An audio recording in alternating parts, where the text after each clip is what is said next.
지금 조희대 대법원장이 좀 문제다 이런 얘기가 음. 나오고 있어요. 이제 법사위원장인 추미애 위원장이 조희대는 결국은 내란 세력에게 번번이 면죄부를 주고 법을 이용해서 죄를 빨아준 사법 세탁소의 역할을 하고 있다.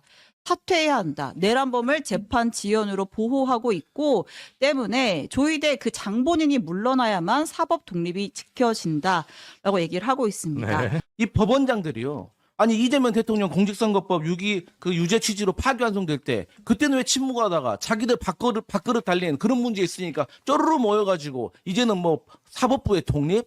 그러니까 독립을 외칠 때 항상 일관이 있어야죠. 그러면 본인들이 법원장으로서 판사로서 그 조희대 대법원장 시절에 지금 그때 이재명 대통령에 대한 그 공직선거법 판결이 그게 맞는 거예요?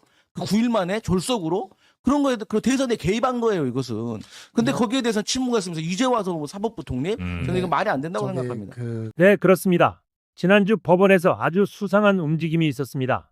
법원장들이 직접 회의를 열고 민주당이 추진하는 사법개혁에 사실상 정면으로 반대한다는 신호를 보낸 건데요.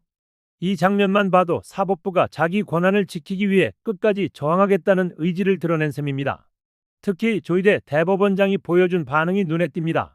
이재명 대통령이 내란 사건 재판부 문제를 공개적으로 언급하자 특별재판부의 위헌 여부를 검토하겠다는 입장을 내놓은 겁니다. 이는 단순한 의견 표명이 아니라 사실상 사법부가 정부와 국회의 정면으로 맞서겠다는 선언으로 해석됩니다. 사실 사법개혁이 법원 입장에서 민감한 사안인 건 이해할 수 있습니다. 판사들의 권한과 지위 그리고 조직의 이해관계가 걸려 있으니까요. 그런데 이상한 점은 내란 사건을 담당할 특별재판부 문제에 대해서만 유독 조희대가 직접 반발했다는 겁니다. 이 지점에서 혹시 사법부 내부에도 관련된 이해가 얽혀 있는 게 아니냐는 의심이 커지는 상황입니다. 이런 가운데 민주당 정청래 대표는 한 걸음 더 나아가 조희대 원장의 사퇴, 나아가 탄핵까지 거론했습니다. 하지만 현실적으로 대법원장 탄핵은 쉽지 않은 일입니다. 헌재가 본질적으로 법관들로 구성돼 있어서 법관 탄핵이라는 선례를 만들기를 꺼려할 수 있습니다. 그렇다면 조희대를 사퇴시킬 방법이 없는 걸까요?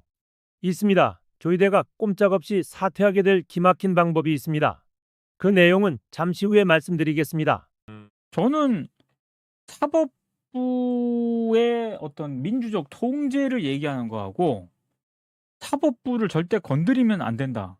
좀 구분을 해야 되는 거죠. 맞아요. 근데 지금 조희대하고 법원장들이 하고 있는 행태라든가 입장을 보면 우리 건드리지 말라는 거거든요. 예. 그러면 니네들이 지금 대한민국을 통치하겠다는 거지 않습니까? 그래서 지금 대통령이 그렇게 표현했잖아요. 사법 권력이 돼버렸다고 언젠가부터 정치의 사법부가 됐다. 사법 권력 수준이 아니라 사법 귀족이에요, 저거. 사법부는 선출되지 않은 권력이니까. 왜냐? 우리들 마음대로 하겠다는 거잖아. 니네가 뭔데? 어? 대통령이 애초에 그 서열 얘기를 하기 전에 입법부의 권한이 있고 행정부의 권한이 있고 사법부의 권한이 있고 그게 상권 분립이고 견제와 균형인데 네. 지금까지는 어떻게 된 놈에게 사법부가 뭐라든지 간에 아무도 견제할 수 없었고 지금 사법부와 관련해서는 제가 토요일에도 그 말씀 드렸는데 법관들 이 적성 임사평가 10년에 한 번 해요. 예. 법무 직무평가를 10년에 한 번씩 절대 안 떨어뜨려. 그리고 그러다 보니까 그나마 눈치 보는 건 뭐냐? 대법원장 한 사람 눈치만 봐요. 판사들이. 대법원장 눈치를 보거나 아니면 법원장 눈치를 보고 평판사는 자기네 소속 법원장 눈치를 보고 법원장들은 대법원장 눈치를 본단 말이야. 그게 사법부 독립이야? 그게 재판의 독립이야? 오히려 외부에서 평가를 해줘서 개개인 판사들은 자기 재판만 신경 쓰게 만들어주는 게 재판 독립이에요. 그게 헌법 취지에 더 맞아. 그거 하겠다고 했더니 입법부에서 사법권 침해한다는 거야. 재판의 독립이라는 거와 사법부가 자기네들 관청으로서 우리는 건드리면 안 된다는 건 다른 거잖아요. 네, 이렇게 사법부의 행태를 그냥 지켜봐야만 하는 걸까요? 사법부의 수장 조희대를 사퇴시킬 방법이 전혀 없는 걸까요? 의외로 간단한 방법이 있습니다. 현행법에 따르면 대법원장과 대법관의 정년은 70세로 규정돼 있습니다. 일반 판사 정년이 65세라는 걸 감안하면 상당히 긴 셈이죠. 현재 조희대 원장은 만 68세로 법대로라면 2027년에 퇴직하게 됩니다.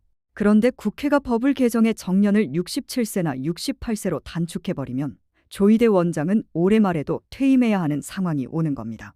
사실 이 방식은 위헌 논란도 거의 없습니다. 이미 공무원 정년은 국회의 입법 재량 사항이라는 판례가 다수 존재하고 최근 일반 공무원 정년도 65세로 조정되는 중이기 때문입니다. 굳이 대법원장과 대법관만 70세라는 특혜를 유지할 이유가 없다는 거죠. 만약 민주당이 이 방법을 실제로 추진한다면 일부 언론에서는 반발하겠지만 중요한 건 내란 사건 재판의 공정성과 사법개혁의 완성입니다. 조희대를 합법적으로 은퇴시켜 새 대법원장을 세우는 게 지금 상황에서는 가장 현실적이고 강력한 해법이 될 수 있습니다. 결국 문제의 핵심은 인적 청산입니다. 사법개혁이 제자리를 찾으려면 법원 수장을 교체하는 것에서부터 출발해야 한다는 겁니다. 민주당이 결단을 내릴지가 앞으로의 관전 포인트입니다. 사법개혁이 꼭 필요하다고 생각하신다면 구독과 좋아요 부탁드립니다. 감사합니다.